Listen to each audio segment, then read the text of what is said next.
Hello everyone, peace be upon you.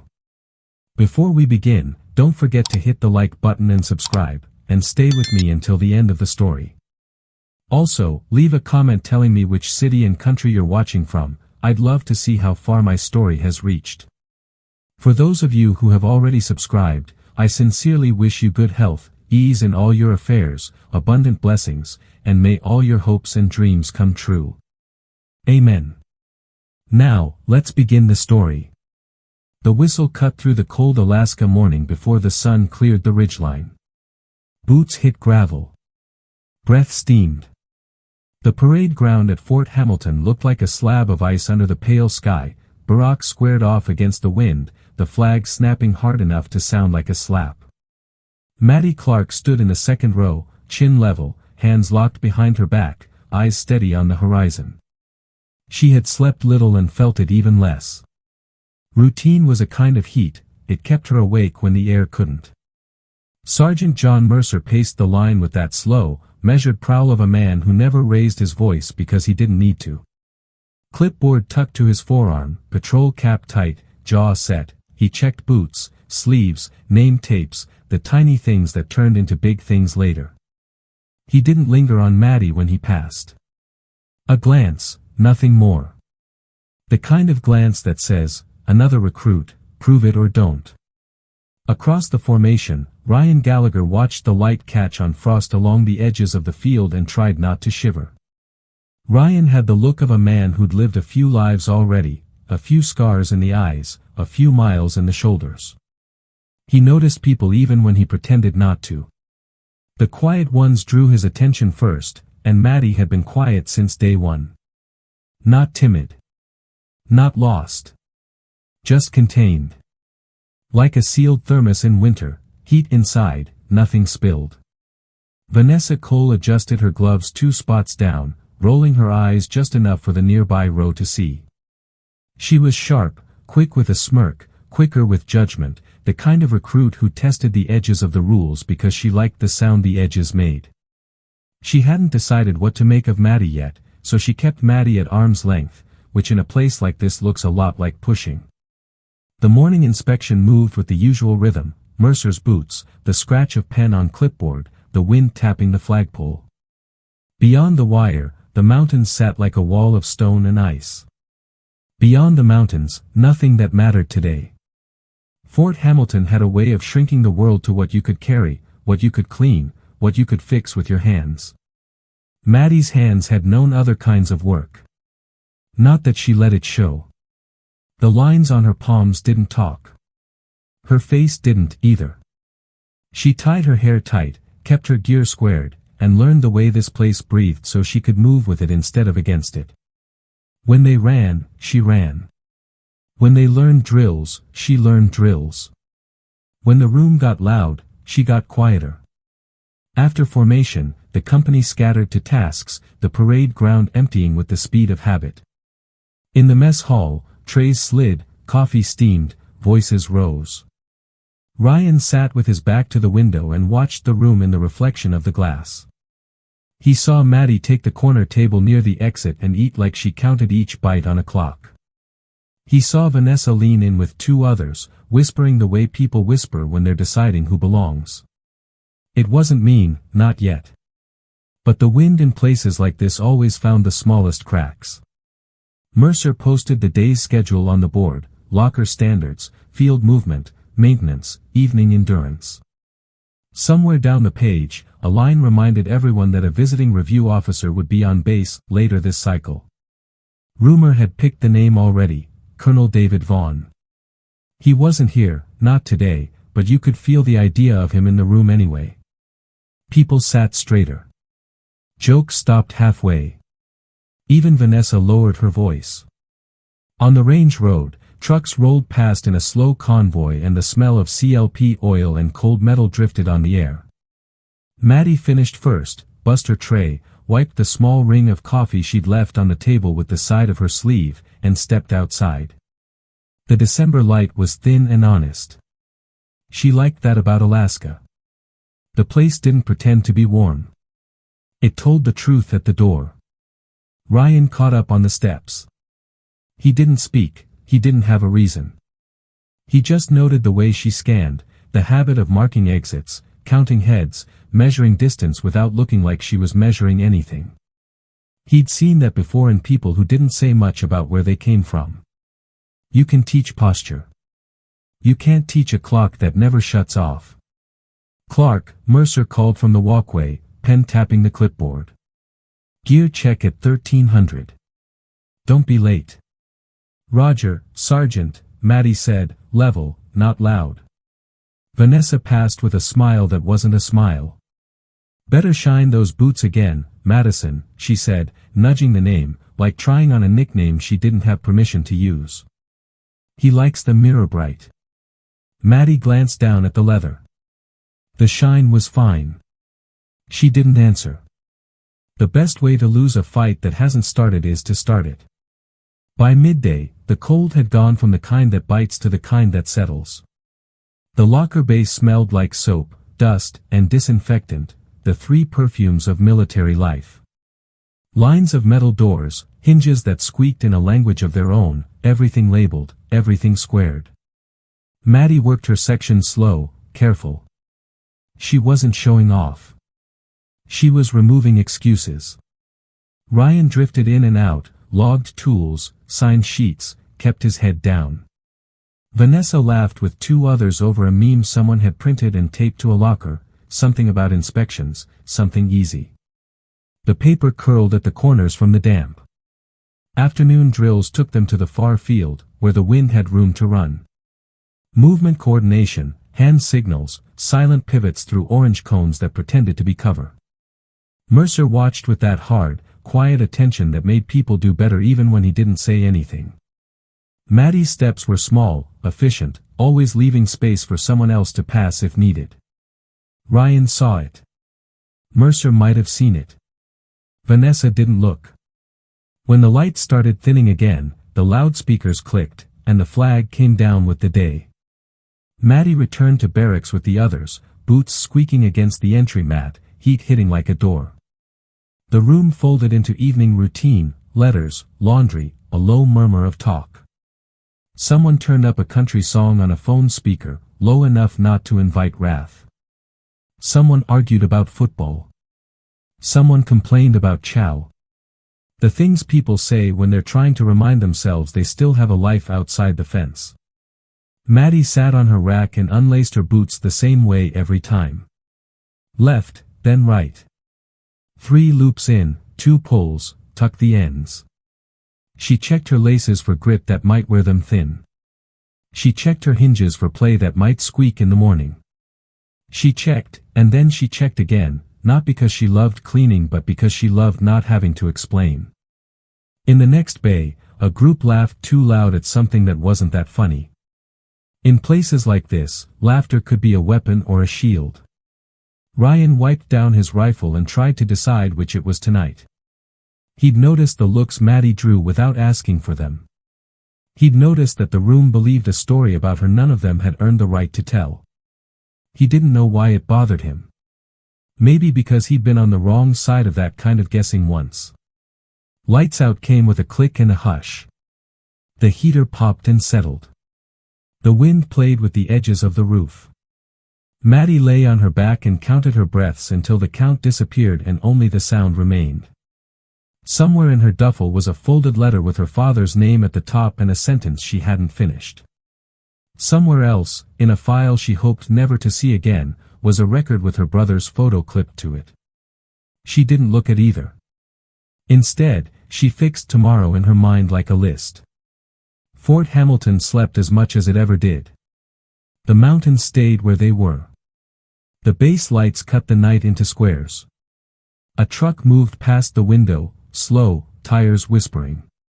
In the morning there would be another whistle, another line, another chance to be the same or be better. The difference, most days, was measured in how much noise you made while you earned it. Before she slipped under, Maddie thought of the name on the schedule that hadn't been officially posted yet, only rumored. Colonel David Vaughn. He was coming sometime later this cycle. People said he could read a room like a report and a report like a confession. Maddie didn't fear him. She didn't want him either. She wanted anonymity long enough to build something honest, one cold morning at a time. The wind rose, then calmed. The heater hummed. The last laugh in the far bay faded. Ryan rolled to his side and stared at the shadow of the bunk above him, already making a list of small things that hadn't gone right today and how to fix them. Vanessa scrolled a phone under the blanket and smiled at nothing in particular. Mercer's office light burned late, a square of yellow in the dark, the clipboard casting a thin black shadow across his desk. Morning was already on its way when the whistle hit like a nail through wood.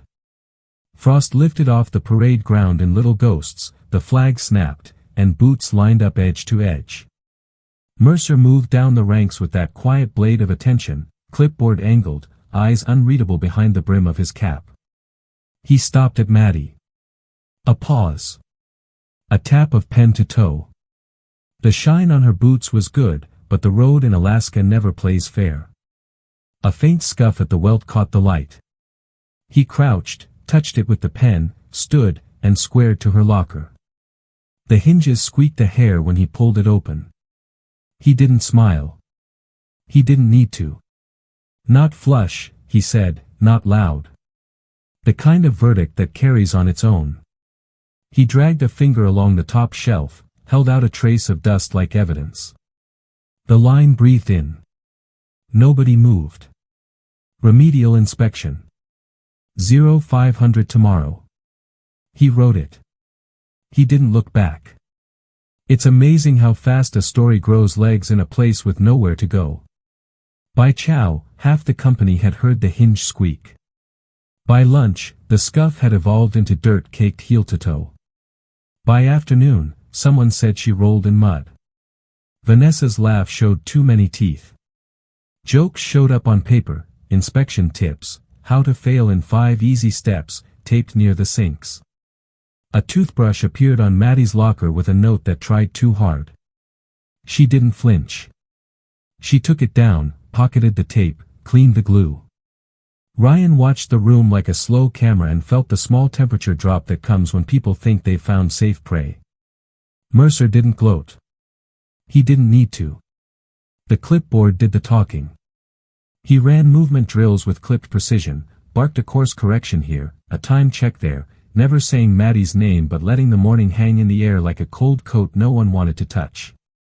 The field exercise after lunch exposed the seams in the squad. When Maddie offered a quiet hand signal to fix a staggered file, 2 recruits pretended not to see it, then tripped the cone anyway and blamed the wind. Ryan saw the way she let it slide, fixed the line 3 steps later without a word, and moved on. Efficiency over ego. It bothered people who needed noise to feel tall. Late afternoon, the rumor hardened into fact.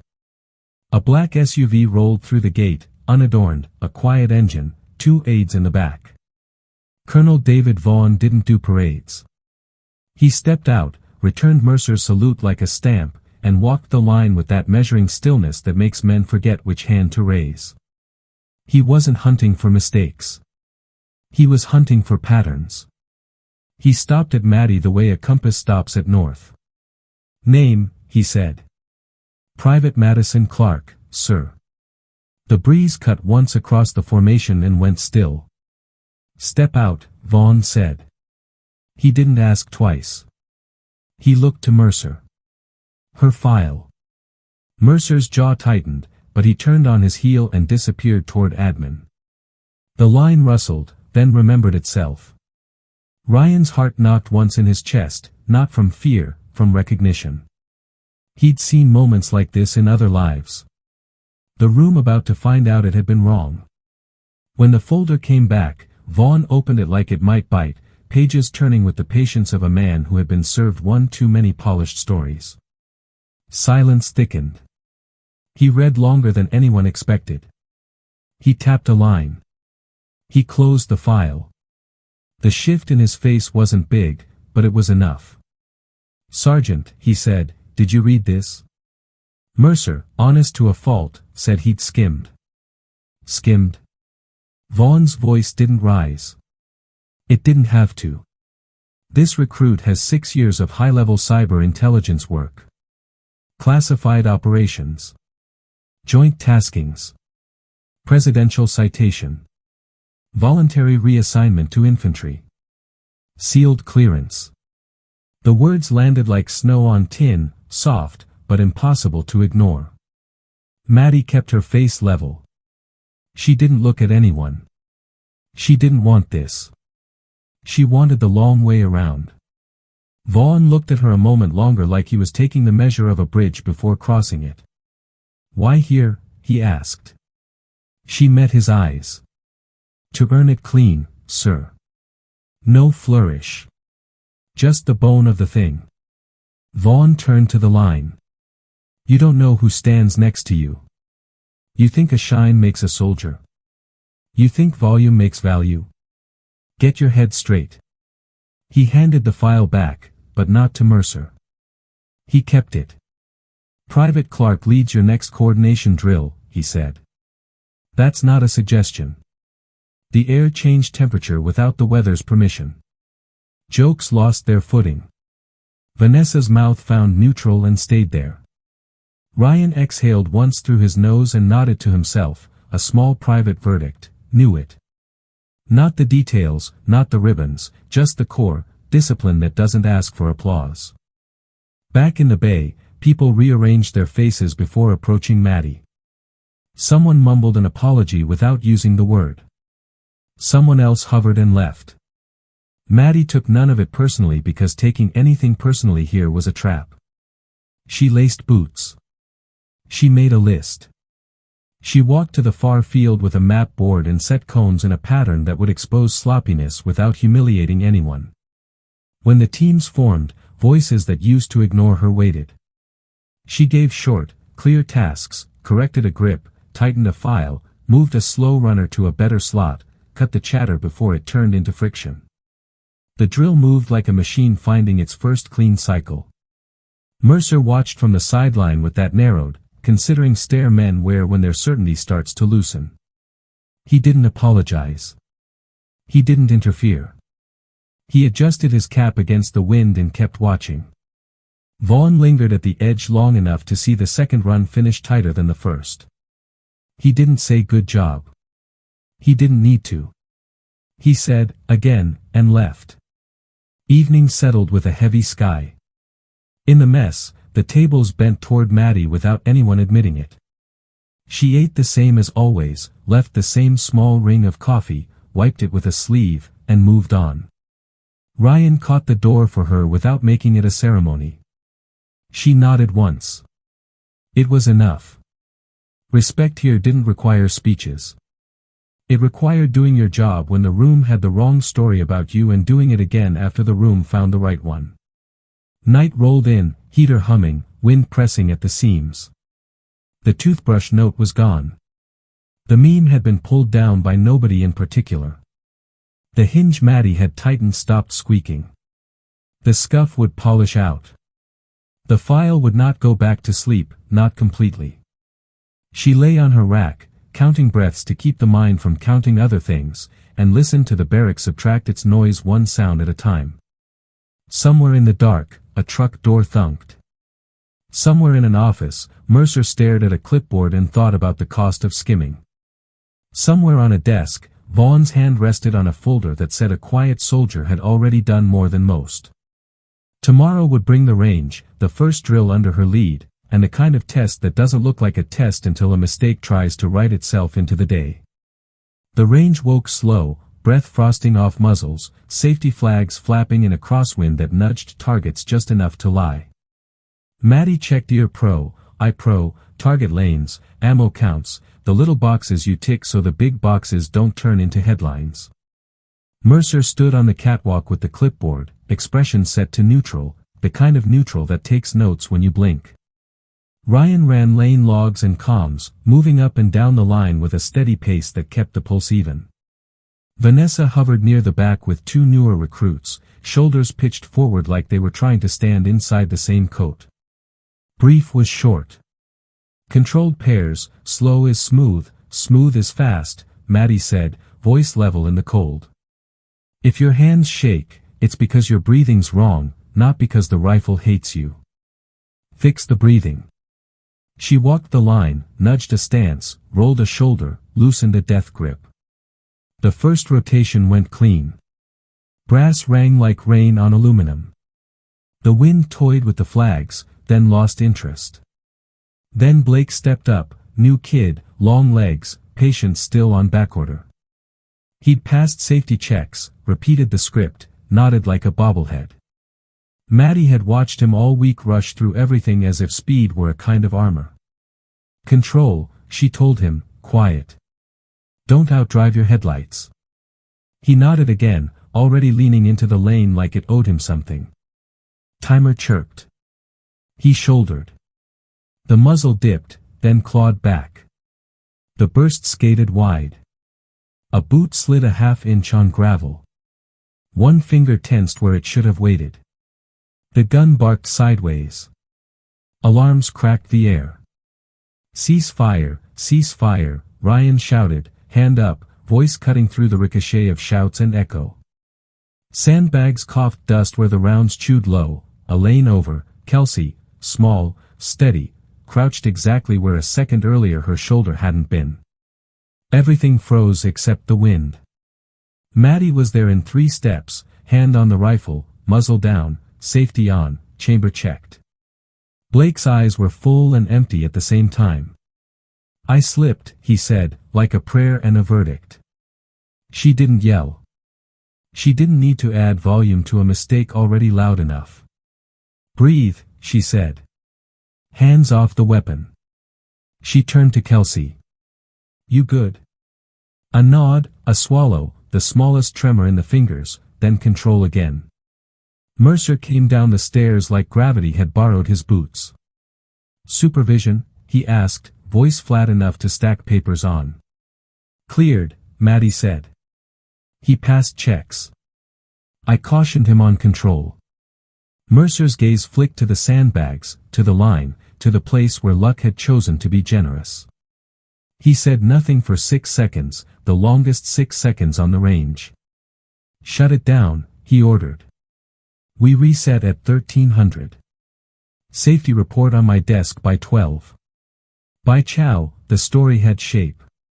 By afternoon, it had edges. The near miss grew legs, and those legs ran toward blame like it was warmth. In the admin office, under a fluorescent hum that made everything a little harsher, Mercer slid a form across the metal desk.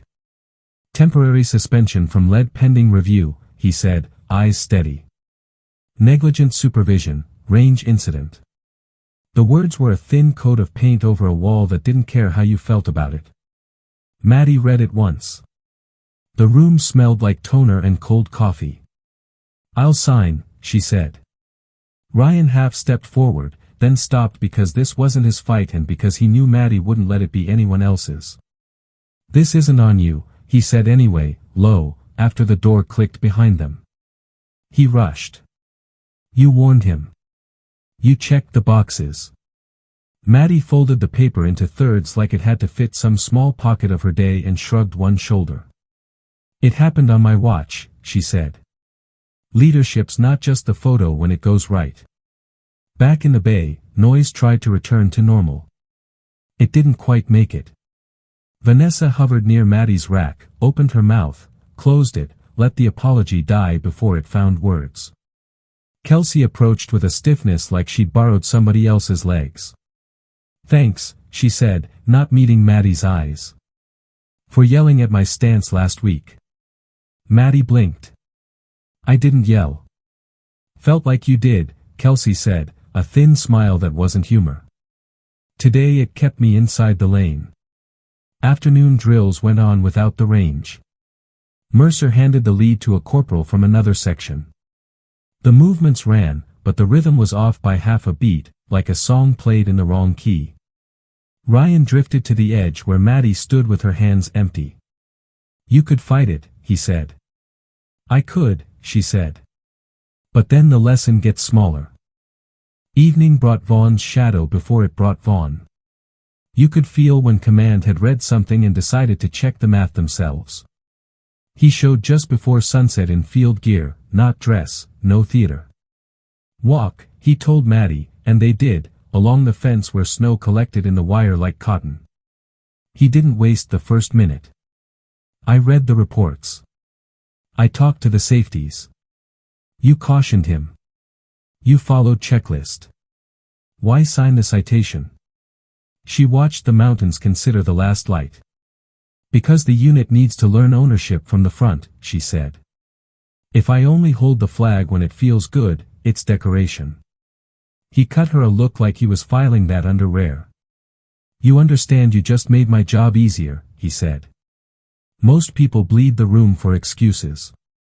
I don't like paperwork, she said, dry. He almost smiled. You're reinstated when I say you're reinstated, he said. We'll see if the sergeant's pride can keep up. Word moved faster than the SUV.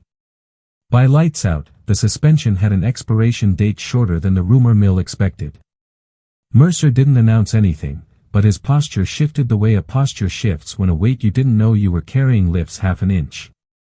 He posted the next day's schedule with "Lead, Clark," typed without fanfare. The clipboard hung there on the corkboard like a quiet correction.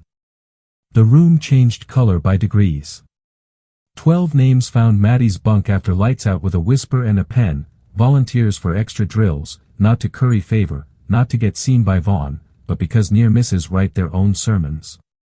Ryan handed her the folded list with a look that said what he didn't. She tucked it in her pocket and didn't call it anything. Morning came mean, the wind back with teeth. The far field was a slab of dull glass. Maddie ran them through movement until their steps made one sound instead of many. She broke down a drill into 3 smaller drills, then stitched it back together so nobody had to pretend they understood the part they didn't. When someone fumbled, she fixed the fumble, not the person. When someone lagged, she moved a stronger runner behind them and said nothing about it except, again. Mercer watched from the sideline, jaw tight, eyes narrower than habit. He didn't interrupt. He didn't assist. He kept score in a way that had nothing to do with points. At break, he approached, not quite squaring to her. Range at 1400, he said. I want your safety brief on the line, not in a binder. Yes, Sergeant, she said, tone even, neither grateful nor defiant. Ryan passed behind them with a crate of mags and caught the microscopic nod Mercer didn't mean to give. At 1400, the range looked like yesterday's ghost. Flags snapped. Targets waited. Blake stood 2 bodies back from lane 3 with a look that had learned something the hard way. Maddie spoke to the line without theatrics. The last mistake almost wrote its name on someone else's day, she said. We're not giving it a second signature. Breathe. Control. If your head runs ahead of your hands, call it. We pause. We reset. Pride doesn't pull a trigger here. First rotation went clean. Second rotation smoother. Blake stepped up on the third, set his feet like he'd measured the ground, breathed like he'd practiced breathing more than he'd practiced shooting. He gave her a quick glance, not for permission, not for rescue, just to anchor. She nodded once. He pressed. The shots walked in a tight ladder up the paper like a man choosing the stairs instead of the elevator. When the timer chirped, he cleared, locked, stepped back. No one clapped. That wasn't what this place did. But the quiet felt different, fuller, like a room after somebody opens a window. At dusk, Vaughn reappeared long enough to stand at the rail and not say he approved. Mercer drifted to his shoulder and didn't pretend he hadn't recalculated. She's turning screws I didn't see, he said, low. Vaughn didn't look over. Then see them, he said. And don't skim. Back in the barracks, the meme never went back up. The toothbrush prank retired itself. Vanessa took the long way around the apology and settled for showing early to drills, questions tucked under her tongue instead of barbs. Ryan sat on his rack and watched the room relearn itself in a dozen small, stubborn ways. Maddie wiped the same small ring of coffee from the same table with the same sleeve and let the day become part of the build instead of the brand. The heater hummed. The wind laid down. Somewhere in an office, a clipboard lost a little of its shine. Somewhere in a locked drawer, a file stayed shut because it had said enough already. Tomorrow wasn't promising anything except weather and work, which was exactly the promise Maddie trusted. The evaluation cycle's final push loomed on the board like a mountain with no switchbacks, the kind of climb that tests not just legs but will, the kind you don't get through by being loud, only by being right when it counts. That was the whole assignment written on the sky the morning the evaluation hit. The storm rolled in before dawn, a slab of gray pressing low on the mountains, wind dragging grit across the parade ground like sandpaper. The schedule on the board had a new line in block letters: full terrain eval, live coordination, 5 hours, no drops. Nobody needed the translation. It meant, real enough to matter, long enough to break you if you let it. Maddie stood at the map board outside the command tent, hood up against sideways sleet, drawing a route that bent through 3 hostile zones, 2 creek crossings, 1 ridge no one liked to climb even when the weather wasn't trying to kill the idea of outside. Ryan checked radios, toggled through channels until each voice came back clean. Vanessa strapped her plate carrier and didn't look at anyone when she did it. Blake flexed his hands like he was testing whether today would believe the work he'd done yesterday. Mercer read the checklist aloud like scripture, emphasis on nothing, eyes on everything. Vaughn watched from under the tent flap, hands in pockets, the stillness of a man who never confuses motion with progress.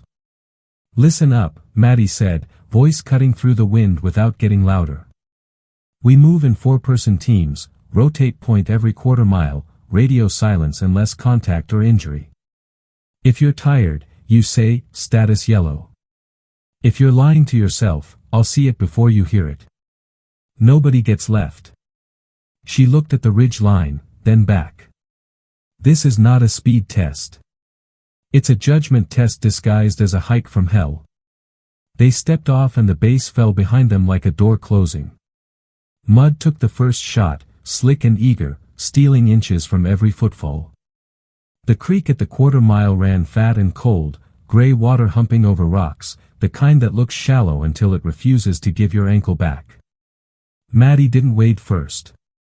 She slung a line, set 2 points, moved the lightest across, then the steadier pair, then herself last because last is where you find the trouble if it's going to show. On the far bank she shook water from her sleeves and checked faces. Kelsey's lips were blue where the wind licked them. "Breathe through your nose," Maddie said. "It warms the air. Keep your jaw loose." The first hostile zone was a low stand of scrub pines that pretended to be cover and did not forgive noise. Simulated contact cracked on the left, poppers and blanks, noise meant to teach your hands to answer without your mouth making promises your body couldn't keep. Maddie dropped the file, peeled 2 to flank, pushed 2 through, kept the angles clean, never letting the line lose itself in brush and bravado. Ryan called a silent hand signal that stitched the move together. Vanessa took rear security like it was a debt and paid every step. Halfway up the first slope, Hayes rolled an ankle. It wasn't dramatic. It was exactly the kind of mundane that ends careers when pride chooses the wrong map. He hissed, teeth bared, weight already lying to his leg. "Status," Maddie said. He started to say fine. She cut that off with a look. "Yellow," he admitted, eyes a little wet. The wind flicked sleet into everyone's cheeks like it wanted in on the conversation. "We're not throwing away the time we already spent," she said. "Evac protocol. Pack switch. Ryan, anchor. Vanessa, recalibrate spacing. Blake, you're on Hayes. We keep moving." It cost them minutes. It saved them the day. By hour 2, the storm found a new gear. Visibility narrowed to a smeared frame of gray and darker gray. The second hostile zone floated in and out of sight like a bad idea that kept remembering itself. Drones on tall poles mocked the sky with low hums, simulated overwatch to force their eyes up when their legs wanted all the attention. Maddie moved them by rhythm, cover, move, breathe, check, until the rhythm was the only evidence that time still worked. On the back side of the second ridge, a tripwire simulation sang. Everyone froze. The air turned to glass between heartbeats. "Hold," Maddie said, soft, the way you talk to a skittish dog in bad luck.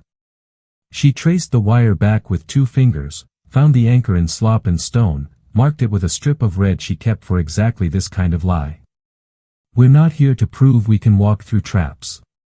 We're here to prove we can see them." She smiled at no one. "Now we prove it." They stepped around like threading a needle with 4 bodies and a shared breath. The final approach was a wall, steeper than it looked on the map, meaner in person. Loose shale clicked away under boots and came back as little avalanches to remind you that gravity had an opinion. Most instructors chose to route around, lose the climb and save the legs. Maddie stopped, scoped the slope, measured the weather, and made the call nobody expected. "We split," she said. "Alpha climbs east face with anchors. Bravo covers from below, leapfrog to the notch. We build a human hull when we need it. The handbook won't save you when the hill doesn't believe in handbooks." Mercer's voice crackled once in her ear and then stayed off. Vaughn's silhouette was a rumor at the base of the hill. Maddie took last position on the rope because last is where leaders prove the order wasn't for the photo. Ryan went near the middle, felt the anchor bite, felt the group breathe together, felt the moment your foot stops trusting the ground and starts trusting the system you built. Vanessa's jaw set hard as she cleared a lip, reached back without looking, and found Blake's wrist, the grip you use when a teammate stops being a noun and starts being a task. Halfway up, the storm punished creativity. Sleet turned the rock into soap. A glove lost purchase and slid. The rope sang. The line bowed. For 1/2 second the world tried to decide whether to keep them. Maddie locked her forearm, leaned out into space, and took weight that wasn't hers. "Don't look down," she said to the man above her. "Look where your next good decision lives." He found it, a notch, a root, a prayer, and the line straightened, then climbed again, slower, cleaner, not to prove courage but to prove math. They topped out 40 minutes later, soaked, cut, grinning without smiles. On the ridge, the wind decided to chew bones instead of jackets. Maddie belly crawled to the high edge and took a bearing while her chest shook with breath she refused to call fatigue. The last hostile zone sprawled below like a diagram of how to get ambushed by your own hurry. She didn't hurry. She didn't stop. She moved them in a stagger that pulled sightlines tight enough to see trouble early, loose enough not to tangle when it arrived. It arrived, popper chorus, smoke pots bleeding white into gray, a sudden shape where empty had been. Training rounds thudded sand, and panic tried to draft behind them. Maddie's voice was a metronome. 2 right, 1 left, push through the seam, don't chase noise, chase terrain. She saw a rookie start to spray at smoke and cut it off with a hand chop that said, "Save your bullets for things that bleed." The line flexed, absorbed, then flowed. When they broke into the last clearing, the timer on Maddie's wrist showed a number that could pass for the rumor of a miracle. At the finish cone, someone laughed the kind of laugh that shakes something out of your ribs. Ryan pulled off his gloves and let his hands sting alive. Vanessa bent at the waist, hands on knees, then straightened like the idea of being small was a joke the day couldn't afford. Blake stared back at the ridge as if memorizing a debt and promising to pay it different next time. Hayes limped but grinned because limping as a team beats running alone every day of the week. Back near the tent, Vaughn checked his watch, looked at Mercer, and didn't say good job because some praise cheapens the thing it tries to honor. Under time, he said instead, which meant more. No drops. Mercer's jaw worked once like he was thinking about the cost of certainty and how cheap it looks next to proof. She held them together, he said, a low confession to the weather. No, Vaughn said, eyes still on the ridge. She built them so they could hold each other. The debrief was quick because the storm wasn't done.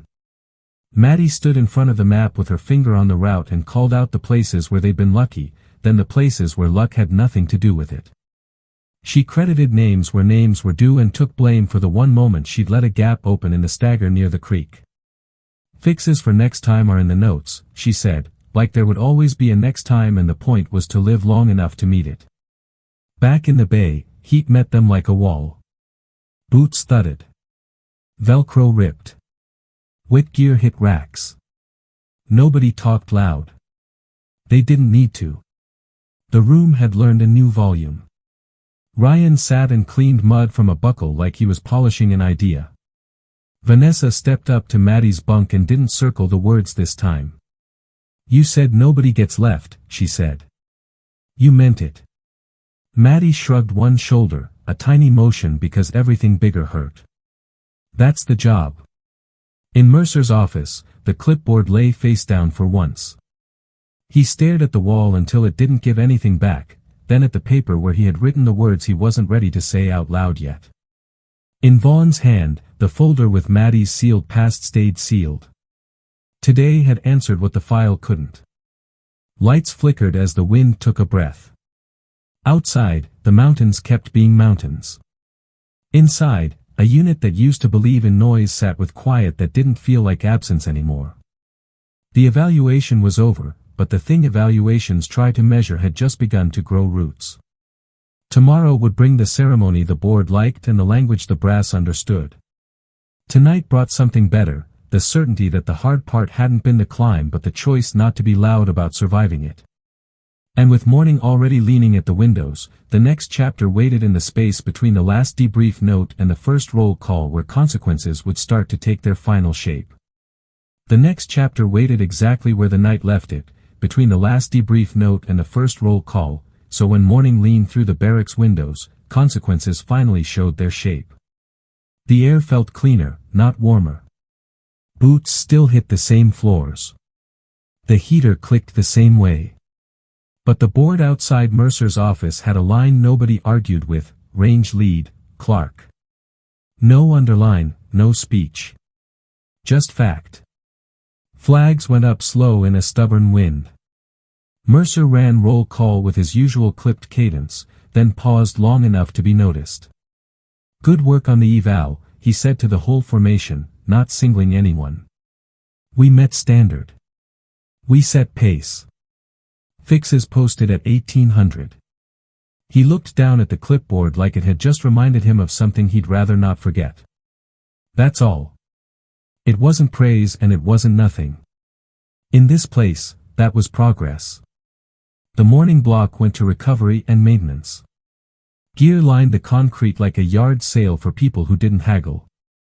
Mud dried into maps on plate carriers. Gloves hung from bunks in pairs like flags of a new country. Maddie walked the row and checked straps, stitching, buckles that had taken more load than advertised. She said little. When she did, it was a fix you could do in a minute, not a lecture you couldn't use. Ryan worked beside her, a quiet echo that filled gaps instead of doubling noise. Vanessa arrived early with a small notebook full of short questions, the kind you ask when you've decided learning doesn't have to involve a stage. Blake replaced a frayed sling without being told. Kelsey relaced boots like she was threading a needle through a day she almost didn't get to finish. By midday, Vaughn reappeared. No ceremony. Just boots in the doorway of Mercer's office and a knock that wasn't really a knock. A moment later, Mercer stepped out and called, "Clark." She came in, closed the door behind her, and stood easy, hands loose at her sides. Vaughn held an envelope she recognized before he even lifted it. "Clearance reinstatement," he said. "Options inside." He let that hang, then added, "You could take a fast track out of here and nobody would call it skipping the line." Maddie didn't reach for the envelope. "Understood, sir." Mercer watched her like a man measuring a bridge he'd misjudged and wanted to get right this time. "You earned the right to choose," he said, voice smaller than usual, which made it more honest. "Whatever you pick, that won't change." She nodded once. Vaughn slid the envelope across the desk anyway. "Read it," he said. "Don't let pride pretend its purpose." She thought about that for a beat, then tucked the envelope flat under her hand like you'd lay a map against wind. "I'll decide when the unit stands on its own feet," she said. Vaughn's eyebrow ticked. "Fair. Word didn't sprint this time. It walked. People sensed the envelope without needing to be told. They didn't mob her rack or angle for gossip. The room had learned to let things earn their volume. Still, Ryan found her on the steps by the motor pool, where the wind carried the smell of cold diesel and new promises. "So?" he asked. "Options," she said. "Cyber command. Joint taskings. A desk in DC with a chair that doesn't squeak. And a choice. Which way are you leaning?" She looked at the yard, the line of trucks, the smear of mountains past the fence. "Toward finishing what I started." Afternoon brought the review for the range incident in an admin room that made simple decisions feel like surgeries. 2 safety officers gave statements. Ryan's logs matched the timeline like teeth in a gear. Blake owned his mistake without softening it. Mercer listened, then cleared his throat. "Suspension is rescinded," he said formally, even though everyone knew it had already been functionally rescinded. "Record will reflect training value noted. Additional controls implemented by LED." He slid a copy of the entry to Maddie. It read like a bureaucrat had been forced to tell the truth in public. "Accepted," she said. The culture shift wasn't a speech. It was a long list of small substitutions. The meme bulletin board started carrying checklists and markups from drills instead of jokes that hurt the wrong people. The toothbrush stunt turned into a stash of cleaning kits with labels for shared use. Volunteers stopped whispering names at her rack and started posting their own sign-up sheet on the corkboard with time slots and tasks. Vanessa ran a warm-up once without being asked because she had it written and it worked. Blake paired himself with the slowest runner for intervals and didn't make a show of it. Kelsey corrected a rookie's stance the exact way Maddie had corrected hers and smiled when the rookie grumbled, because she knew what that grumble turned into. Mercer changed, too, though he'd bite off the finger you used to point it out. He started showing on the line 5 minutes earlier and leaving 10 minutes later. He stopped skimming reports like they were chores and started reading them like they were maps that could keep people from walking off cliffs. The clipboard came down during debriefs so his hands could point at terrain instead of names. He still barked. He just aimed it. Vaughn stayed a ghost at the margins, as senior officers do when they want to see if a fix sticks without being stapled to it. Once, in the mess, he passed Maddie's table and set a single coin, challenge coin, unit crest, edges worn, by her tray without breaking stride. She didn't pick it up right away. She finished eating, wiped the coffee ring like always, then closed her hand around the coin and slipped it into the small pocket on her sleeve where she kept the things you don't want to lose in a fall. Evenings turned into extra blocks that nobody had to attend and most did anyway. Maddie broke down complex drills into simple pieces, then rebuilt them at speed. She taught the trick of scanning high ground with your eyes while your feet stayed honest. Ryan handled comms reps until the channels sounded like a single voice. Vanessa ran hydration and injury checks, not because it was soft but because dehydration turns good judgment into bad math. Mercer would stand at the edge and pretend he wasn't there for the whole thing, then ask one question that forced everyone to think harder about why a step worked, not just how.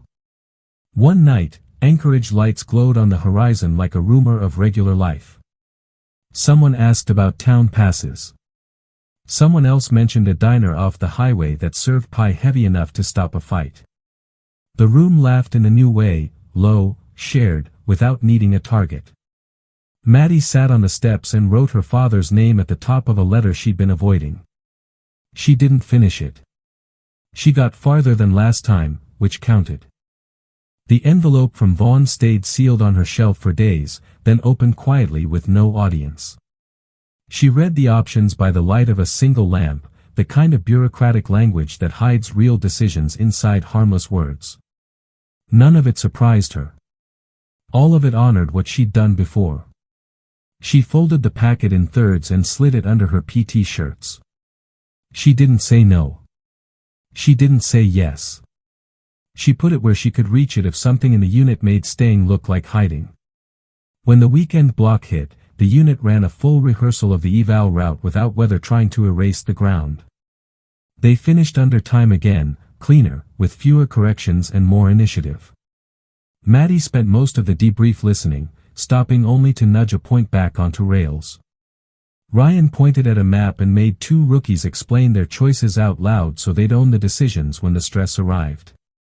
Vanessa took a new group to the range's dry fire lanes and made them breathe through resets like she had learned the hard way. After evening chow, Mercer called a short formation outside the barracks. The wind had calmed enough to hear a zipper. He looked like a man who'd spent the day arguing with himself and decided to lose on purpose. A unit is its habits, he said, eyes moving across faces instead of over heads. Ours are better this week than last week. That's the job. He pivoted enough to face Maddie without making it theater. Clark's training cycle lead continues through graduation. It was the most he was going to give in public. It was enough. Later, Ryan found her by the far fence, where the base lights turned the snow into chalk. "You going to Seattle when this wraps?" he asked, meaning Tacoma's follow-on course, meaning all the doors that might open because someone finally wrote her name in the right ink. "Maybe," she said. "If going forward still feels like forward. And if Vaughn says DC?" She flicked the coin in her sleeve pocket with a thumb. "Then I'll ask whether the chair squeaks." The night settled. Somewhere, a plane from Colorado Springs cut low across the sky, green blinkers slow and certain. The mountains kept their weather to themselves. Inside, the unit that used to measure itself by volume sat with a new metric: how fast they fixed what went wrong and how quietly they did it. Maddie lay back on her rack and counted breaths again, not to drown out thoughts but to make room for them. She let herself think of Chris for the first time in weeks without the feeling that thinking would knock something loose. She let herself imagine a future where the file in Vaughn's hand and the name on the board could both be true. When sleep came, it didn't have to force the door. The heater hummed, someone snored, someone turned a page in a paperback and pretended nobody heard. The envelope didn't glow. The coin didn't weigh more than it should. The base felt like what it was, a place built to turn raw material into something that can carry weight without cracking. Morning would bring the ceremony people liked and the brass words that always sound a little too polished for what they're trying to honor. After that, the last formation. After that, whatever came next, orders, new routes, maybe a flight, maybe a drive down to Anchorage for bad coffee and good pie. And tucked between all those maybes, one certainty: the choice she'd make when the path split would come from the same place that carried them up the ridge, quiet, steady, and ready to hold weight that wasn't hers alone. The morning of graduation stepped in quiet, boots sliding into grooves they'd worn with 1,000 routines. Frost clung to the parade ground like a final test you pass by not noticing it. The flag climbed the pole in slow inches, cloth snapping once, twice, as if the wind wanted its say and then decided to sit and listen. The unit formed up in lines that had learned how to breathe together. You could hear zippers, a throat cleared, the small click of a watch button. No speeches yet. Just the sound of people who had earned the right to stand still. Mercer called roll with that flat cadence that always felt like a drumline with no drums. Names answered back steady. When he finished, he turned one page and didn't look up for a beat, like he was letting the paper catch up to him. "We met standard," he said. "We set pace." He didn't glance at Maddie when he added, "We leave nobody." Then he stepped away, because some lines don't need underlining. They moved through the last checks like choreography, gear squared, sleeves straight, boots aligned toe to toe. Ryan stood third from the end, shoulders easy, breathing even, the kind of calm that tells other people where their calm is hiding. Vanessa kept her eyes forward and her jaw loose, not because she was fighting nerves, but because she'd learned that a stiff jaw lies to your hands. Blake rolled his shoulders once the way athletes do when they realize warm-ups are over and the game is already halfway won if you remember what you practiced. The band from the other side of base started late and a little off-key, which made the brass at the front glance at each other and then decide to let it ride. Vaughn appeared like weather under a clear sky, no parade of aides, just presence, and took his place near the dais. The master of ceremonies read the words that always sound like they were written by a committee that had never met mud. Certificates. Pins. Names. The line moved. People clapped in measured bursts. Mothers cried in other towns. Fathers stood in kitchens and nodded at radios. None of that was here, but all of it was in the air. When they called Maddie, the field didn't hush, it changed temperature. She stepped forward with the same economy she used for everything, no wasted motion, no borrowed drama. Vaughn met her at the edge of the dais with a pin in a small box and the kind of expression senior officers save for moments that remind them why they put the uniform on in the first place. Corporal Madison Clark, the MC said, voice finding the note the band couldn't. Command Excellence and Unit Leadership Certification. Vaughn set the pin where it would catch light without bragging. Earned the long way, he said, low enough for her and the wind. She saluted. He returned it, crisp, simple, full stop. She turned to face the formation, and the thing happened that training manuals never predict because you can't write a regulation for respect. Every soldier in her unit snapped to attention in a single, flawless beat and saluted back, no cue, no whisper, just a choice that had grown roots over weeks of weather and work. The sound of all those hands hitting brow rigged the morning like a bell. Mercer's chin lifted half an inch. Ryan's eyes said something he didn't put words to. Vanessa's salute didn't shake. Blake's didn't either. The rest moved on, names, pins, claps, the official photo with too many rows and not enough focus. When dismissal finally cut the morning loose, the field didn't explode into noise. It exhaled.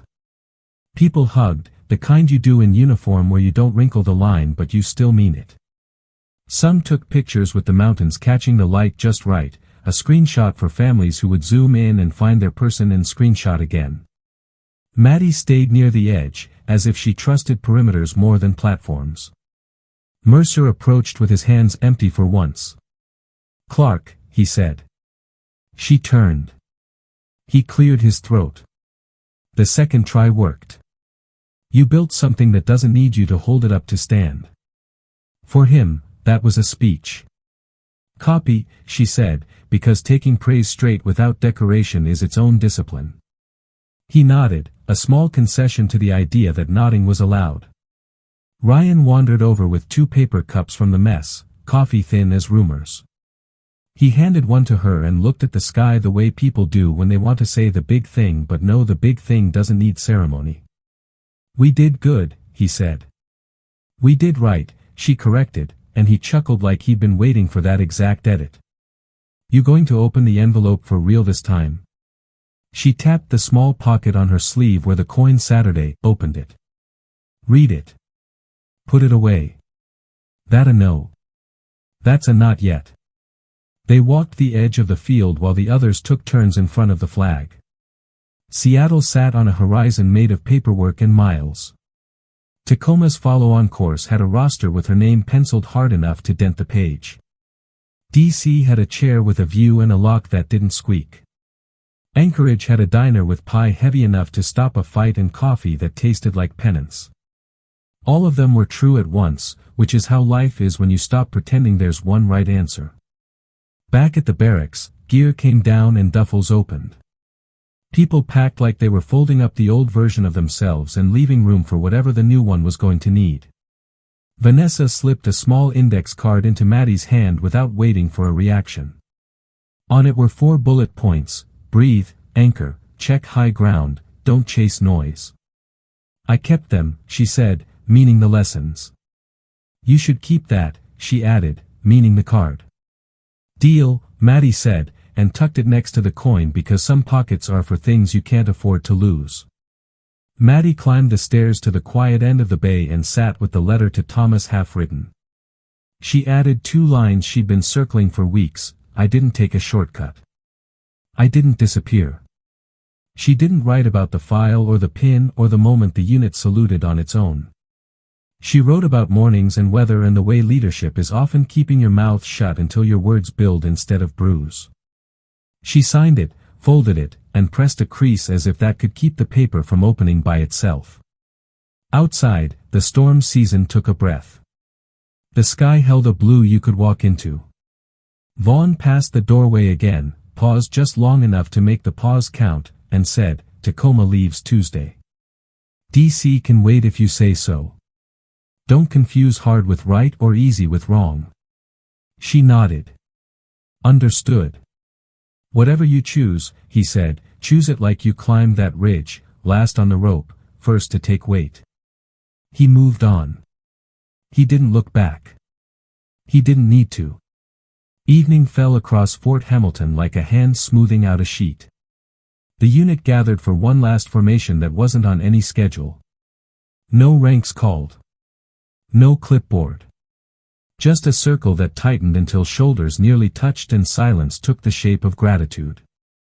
Ryan said, "See you downrange." Vanessa said, "Don't let Seattle think it invented standards." Blake said nothing, he just stood a little taller, which was plenty. Mercer drifted close enough to be part of it without becoming the topic.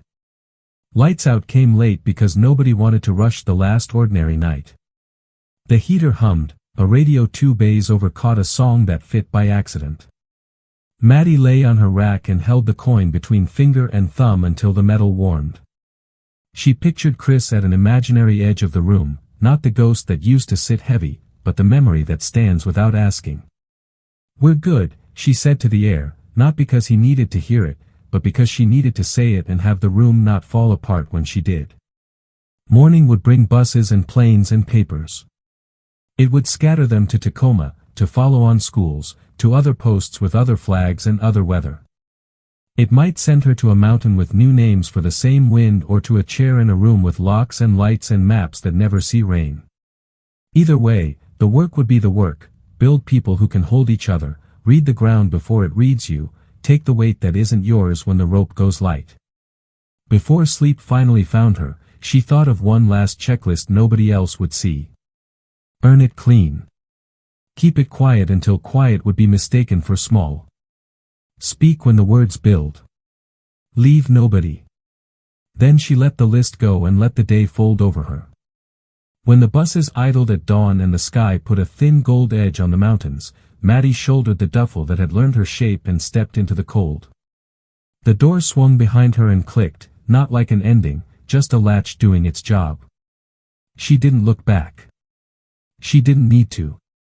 The field, the ridge, the unit that had learned to hold weight together, those things weren't behind her. They were the part she carried forward, quiet, steady, and, whether anyone said it out loud or not, unforgettable.